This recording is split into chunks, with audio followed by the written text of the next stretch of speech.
I really enjoyed making the last tier list video and I got some really nice feedback from you guys, so I thought I'd do another one, but this time on camera brands. So not lenses, actual camera brands, which means that this video will probably be a lot more triggering to a lot of people. So there's your warning. But anyway, so looking at my tier list this time, we have God tier, fantastic, mid, probably not, and get in the bin. And then all the camera brands. I've chosen the brands that are active currently, not ones like Kodak, etc. Because even though they're making film stock, they're not really making digital cameras. And I'm only really interested in digital cameras at this point. So yeah, that's what I'm going to be focusing on mainly in this video. So let's just get straight into it. Starting with our first one, which is Apple. Now, it's actually quite a weird one to include in the list, but iPhones are so popular nowadays, and chances are people are buying it for the cameras. I mean, in fact, I've got the iPhone 14 Pro, and I bought this phone specifically because of the camera array it had on the back, which means that technically, even though they are just a tech brand, they're also a camera brand at this point, and you'd be, very silly to ignore that. So they're definitely on the list. And I'm actually going to put Apple, controversial start, in God tier. And the reason being is because when I got the iPhone 14 Pro, I was literally shocked at how good the images were that I could get with the phone when I was shooting RAW. You can shoot Pro RAW images, which means you have a lot of latitude and flexibility. And of course, Apple do this sort of composite photography thing whereby the phone takes like a gazillion photos at once and then basically layers those exposures to get as much dynamic range in the file as possible. So I think the technology that's going on with the smaller sensor cameras on these phones is actually really, really good. I'm also an avid believer that Apple does the camera better than Android. I think Android just looks too grainy and they go, oh, let's put 600 megapixels in a sensor that's this big and hope that it looks good. It doesn't look good. No Android phone looks good to me, aside from a couple, but anyway, it's a very, very small amount. So yeah, that's God tier. Next, I mean, this is quite a nice little start, to be honest. Arri is also God tier. And the reason why Arri is God tier, right? So when me and my girlfriend watch a film and we love the way it looks, the first thing she'll ask is, was it shot on Arri? So even, she notices when something looks good. And 9 times out of 10 when she asks that, it's shot on Arri. So that tells me that there's definitely something about the Arri look that people recognize and they like. Of course, the Alexa LF and the Alexa Mini and stuff, they are probably the most common cameras that you'll see on massive Hollywood productions at this point in time. Of course, Oppenheimer was filmed on IMAX, and there's still a few people that use film, like Jordan Peele with Nope and stuff, but Arri is definitely a top tier, God tier brand. Cool, so then Blackmagic Design. So this one is where the controversy begins. Controversy? The controversy. This is where the controversy begins because I like what Blackmagic do, but ultimately, they are a software company. The reason why they make their hardware is so that you end up using their software, i.e. Blackmagic RAW is optimized the best for, Resolve and all that sort of stuff. And the actual cameras themselves, the image looks fantastic, but the build quality is absolute shit. Like, it's terrible. So, I mean, I had the 6K Pro for a while and it actually made me feel physically sick to hold it. So I'm gonna go, for me it's mid, because I love the image quality and I think they're doing really good things as a brand, but they really need to up their build quality and they need to give something more to make users actually want to use, their cameras. Of course, that being said, the actual menu and interface on Blackmagic cameras is fantastic. Across the whole range of cameras they do, their menu system is probably one of the best. But I just can't get over the really, really weird and clunky build quality, and just also the form factor just ridiculous as well. I don't know why they made a cinema camera in this weird oblong box DSLR-like shape. It just makes no sense to me, so they're mid. Okay, so then the next one is Canon, one of the granddaddies of the camera world. So I think that Canon cameras are fantastic, okay? I do think they're really, really good cameras. I mean, they've pioneered with the 5D Mark I, the Mark II, the Mark III, the 1DX. Of course, they have got some really good cameras out now, like the R5 and the R5C. They're doing bits in the sort of hybrid game, so they're very good for photo and video. That being said, there's things about the brand that I find very clunky and very weird. The RF mount in of itself. So Canon have been very slow to unlock this mount to third parties, which essentially means that if you shoot Canon, you have to buy Canon RF lenses, and they are bloody expensive. They're so much money. So I think that price point wise, I mean, of course the lenses are really good and they probably are worth the money when you look at the actual, you know, quality and all that sort of stuff, but buying into a Canon ecosystem in 2023 is hella expensive. So again, I always like to keep budget and all that sort of stuff in mind as well. And of course, I know some people will probably be sitting there going, well, hold on a second, you didn't say anything about Arri, but that's a different league of things. You know, they're not prosumer at all. They are definitely fully fledged professional. I wouldn't really know anyone that owns an Arri unless they're filming some really big projects. But Canon, on the other hand, is one of the sort of prosumer brands, therefore I'm looking at them through a different lens. So yeah, this is a difficult one, but I'm gonna put them in fantastic because I feel like they've pioneered a lot in the industry and I definitely have a lot of respect for what they've done. Then Fujifilm. So I love Fujifilm. I used to own the X100F and the X-T3. I've also used the newer ones like the X-T5, the X100V, etc. And I've always really enjoyed these cameras for photo. I know they have some sort of speckage happening in the video department as well, but if I'm being honest, I did try and shoot video with the X-T3, but the files were so hard to edit, even on the M1 machines. And just the whole interface for video is just clunky and it sucks. It feels really backwards. So I'm gonna go ahead and just say that this might move, but for now they're gonna go in fantastic. Fantastic for, they would be in God tier for photo, but I think because the video side, the actual interface of the video sort of jars me a little bit, that means that they've sort of been knocked a tier below. Okay, so then moving on to Hasselblad, which is a brand that I'm sure many people are aware of, but they've not really done their research in, you know, the actual cameras themselves. Hasselblad is a Swedish brand of camera, and they are not a continuous process sort of factory, if you like. Each camera is built by hand by a team of extremely knowledgeable people, so this is almost like a handmade product in my opinion. So in terms of quality and what you're getting and stuff, a Hasselblad camera is, you know, next level. So for that, I would just put them in God tier immediately. I mean, of course, it's a higher end product, but the quality you get is worth it, and the image quality is just insane. They make some incredible, I mean, well, actually, I think Sony make their sensors, but the way that they, you know, sort of configure and, you know, sort of calibrate the sensors in-house is really nice. In fact, there's an insider video on how Hasselblad cameras are made. Kinefinity. So this is a brand that I was actually looking into quite a while ago now. They have like the Mavo or the Mavo Edge 6K and the 8K models, which are sort of their newer sort of box style cinema cameras. And I think they're a Chinese brand, but they make cinema cameras, and I think their biggest issue is that their marketing sucks and no one in Europe or the rest of the world really has much of an idea of what's going on with the brand. Like, they're not very vocal about their releases. There's not really that many review videos. They don't do much influencer marketing like other brands like Sony, Canon, and, you know, Lumix too, for example. So it means, for me, I'm gonna say probably not, because people don't want to spend £7,000 or something they just don't know. They want to be able to research it, to, you know, really get an idea of what they're buying into. And Kinefinity doesn't give you that. So yeah, probably not. Leica. I mean, Leica's one of those sort of brands. I mean, again, now this is purely photo. I would not consider Leica a hybrid brand at all. They do only really photo stuff. I mean, they might include some video speckage, you know, on their bodies, but anyway, you wouldn't buy a Leica to shoot video. But for stills, they are absolutely fantastic, and I think that anyone that is a photographer and enjoys street photography probably aspires to own a Leica one day, which sort of puts them in the God tier because it's a sort of dream camera to own. I mean, like, if I could own a Leica camera just, you know, as a sort of point and shoot camera for days out with my friends and stuff, that would be awesome, but I don't want to spend £6,000 on a point and shoot. That's ridiculous. Nikon. Okay. Of course, this is the potato brand, so everyone associates Nikon as being potatoes, Nikon gets a lot of hate nowadays, and I think a lot of it is justified, but a lot of it isn't.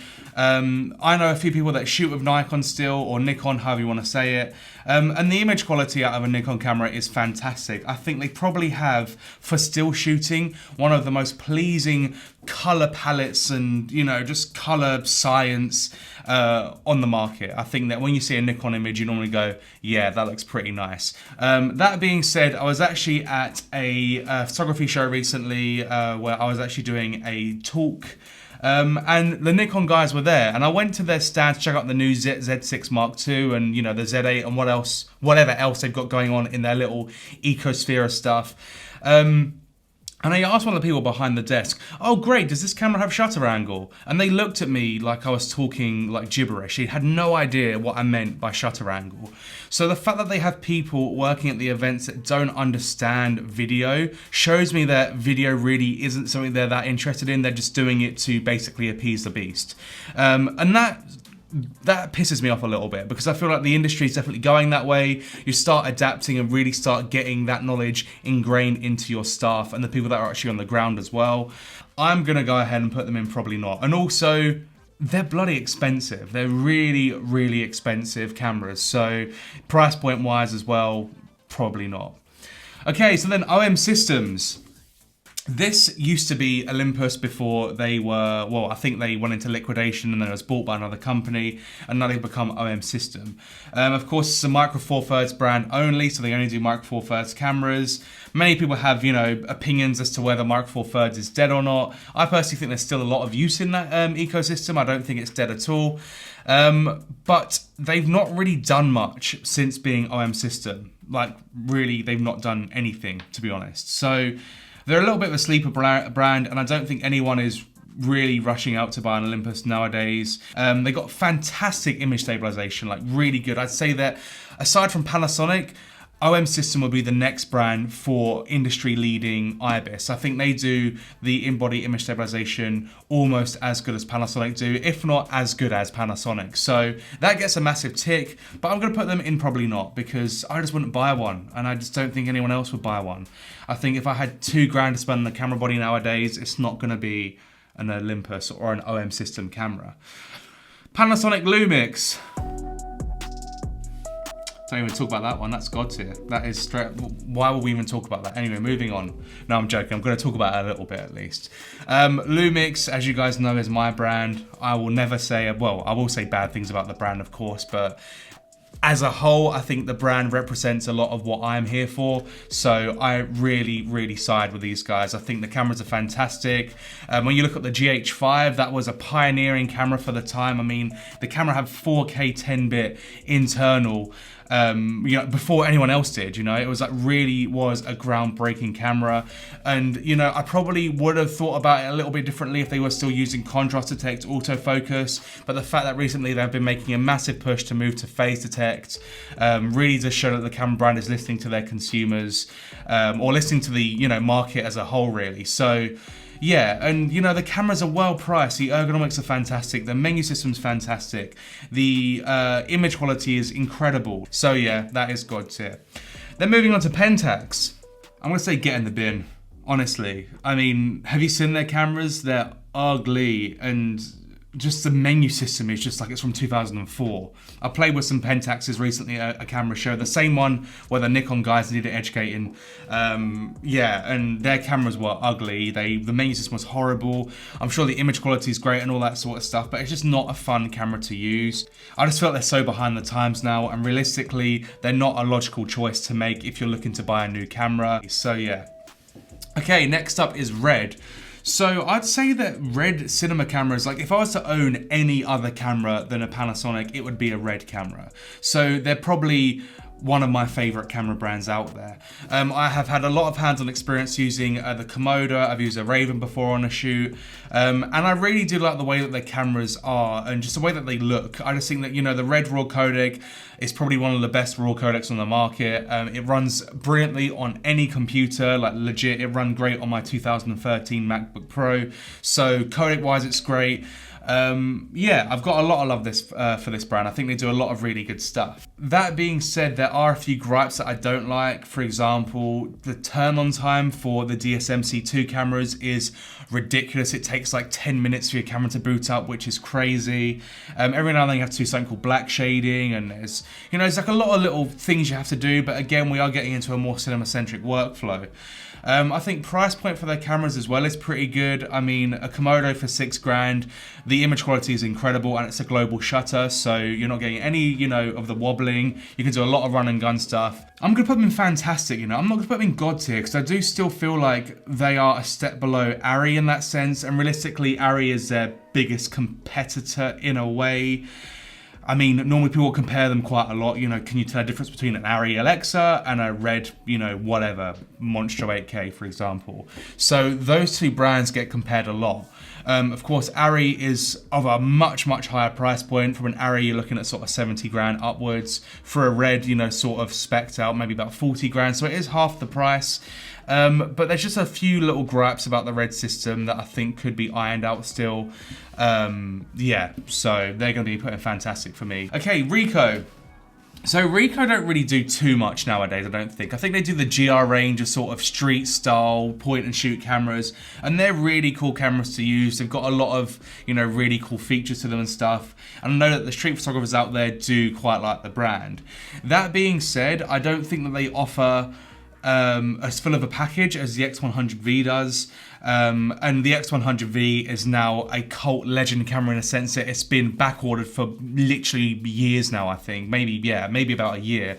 It's a really hard camera to get hold of. And the GR3 and all that sort of stuff just doesn't seem like it's that much of a hot commodity as the X100V, which sort of tells me that people lean on the Fuji stuff more than they do the Ricoh. So I'm gonna put them in mid. Yeah, that feels right to me. Sigma. So I'm looking at Sigma now from the lenses and also the cameras, but I'm going to look mainly at the cameras because we're doing camera brands, not just lens brands. And the FP cameras are interesting because they're such small cameras, and they're full frame. They shoot RAW internally at Cinema DNG RAW, which is, it's crap. DNG RAW, to be honest, but they're doing it. They're trying to do something different, and the whole sort of mentality is this modular design, so you can add, your EVF, you can sort of build out and stuff. But for the price and for the fact that it has contrast detect autofocus and all that sort of stuff, it's not something that I'd ever consider to buy myself. The thing that makes it up for Sigma though is their lenses are absolutely incredible. The image quality is beautiful, so I would put them in fantastic. I wouldn't call Sigma god tier, to be honest. I think that they do really, really good stuff, but yeah, I just feel like they need to up their game with their cameras if they are going to do cameras. Personally, I feel like they should maybe just focus more on their lenses, but it's a competitive industry. They want to get a piece of the pie. I totally get it. Okay, moving on to Sony. So this is probably the most controversial brand. Jeez, I cannot say that word. So yeah, there's a lot of people that use Sony. I used to shoot Sony before I got my Lumix S5. So I do know a lot about the brand, and I have used both their older cameras from sort of 2015 and upwards to their sort of newer cameras as well. So I understand the brand. I get it.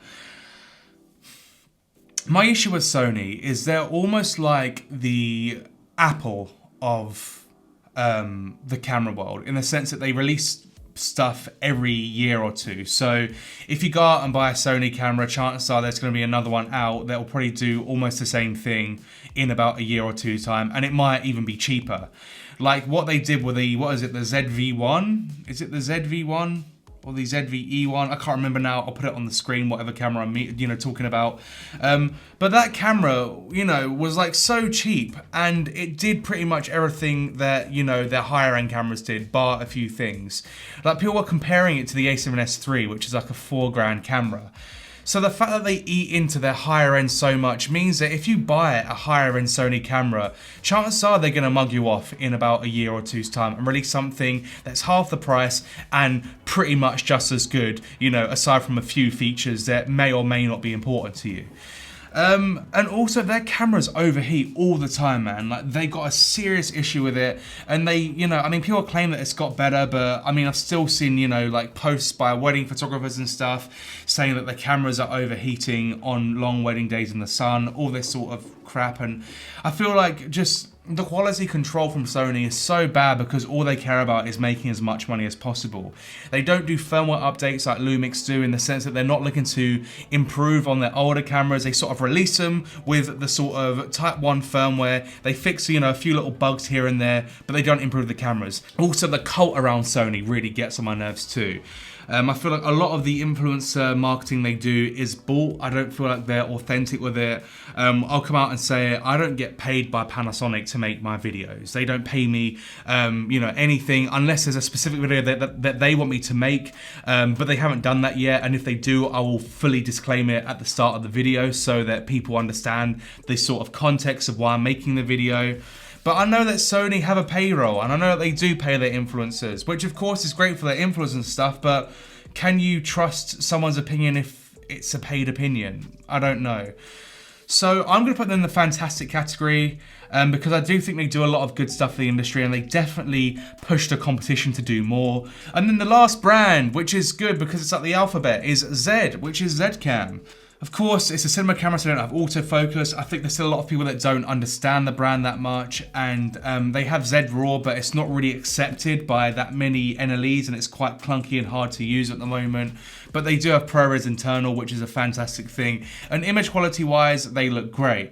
I think the F6 actually uses the same sensor as the S1, so image quality-wise, it's pretty damn decent. But are they an attractive brand to buy into? I don't think so, because I feel like their support's pretty bad. I actually got in touch with the owner of the brand to try and, you know, test out one of their cameras on the channel. I thought it would have been quite a cool video to make, you know, sort of comparing Panasonic to Zcam. And he just straight up blanked me. And I thought it was kind of rude, you know, like I feel like the videos that I make are, I mean, of course the viewership isn't, you know, in the millions and stuff, but, you know, I feel like you guys as an audience, you're a pretty good audience, you know, you're interactive, you care about the videos, and you are active, and that makes a difference, I think. I have never really got a good reception from Zcam when I've tried to reach out to them, and that gets my nerves a bit, so they're gonna go in mid. I'm gonna take a drink, this has been intense. So yeah, that is my thoughts. That's where I'd put everything. I'm pretty happy with that little config I've got going on here. Again, guys, in the comments, let's talk, you know, roast it. Tell me how I'm wrong, please. I want you guys to interact. I want you to talk about this. I want to hear what you guys think about it too. If you would have done anything differently, then let me know. So yeah, if you guys were interested in learning a little bit more about how to get the most out of your Lumix cameras, then you should definitely check out this video. And yeah, hopefully I'll see you in the next one.